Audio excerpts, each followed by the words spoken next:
There's a peculiar sort of formula to many Oscar-winning movies. As a result, a certain template has emerged over the years for movies that fall in a category called Oscar bait. These movies tend to share some common traits. They're often biopics of famous figures, or they can be ponderous modern-day dramas that require the lead actors to transform themselves dramatically.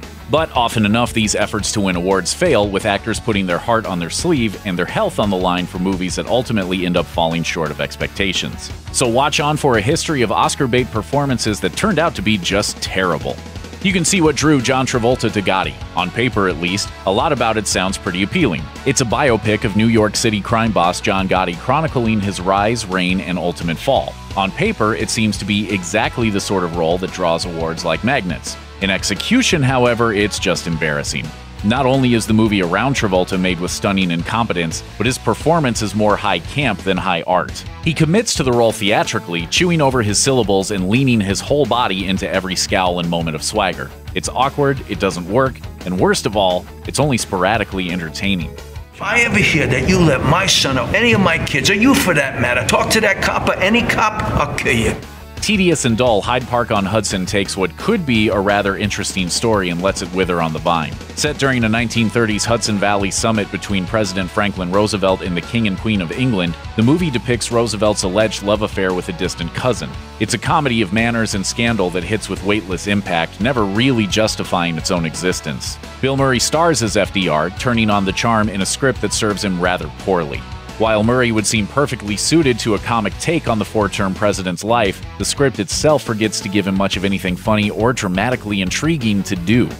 Perhaps you would show me some of your stuff. You can't be interested. But I am. Do not protest.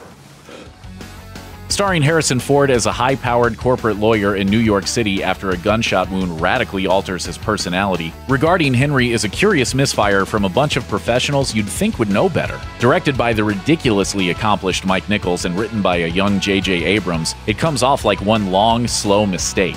While Ford commits to Henry's journey from attorney to imbecile, the craftsmanship of the movie never manages to overcome the original sin of its concept. It's weird and awkward, with humans not quite acting like humans and the drama feeling unearned. It's also remarkable for being one of the few Oscar bait movies that substitutes character growth with getting shot in the face. Dad, are you serious? I know. Very. A swing and a miss from Will Smith that vaguely feels like it was made by aliens who visited our galaxy as part of an effort to win Oscars. 7 Pounds follows Smith as a man seeking redemption for the pain he caused through a fatal texting while driving incident. As penance, he seeks out 7 worthy people in need of organ donations to receive his healthy body parts after he kills himself. As a result, the movie barely has a story. Everything is in service to a character study of Smith's protagonist as he works his way up to a sad, sentimental sacrifice.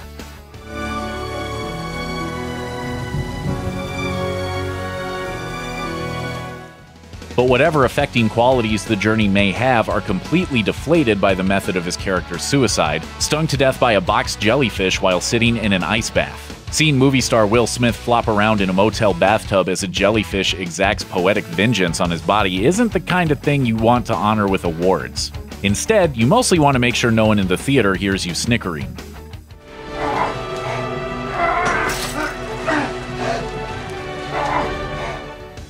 Naomi Watts is talented, charismatic, and fearless in her choice of roles, but that willingness to be bold occasionally lands her in some pretty crappy movies. One of them, Diana, is a failure on just about every level. It's unable to present an accurate picture of the Princess of Wales or effectively convey what made her story worth telling in the first place. As a result, Diana went home empty-handed during awards season, save for a Razzie nomination for Watts. The actress is typically always the best part of her lousier movies, but she can't even come close to saving this one.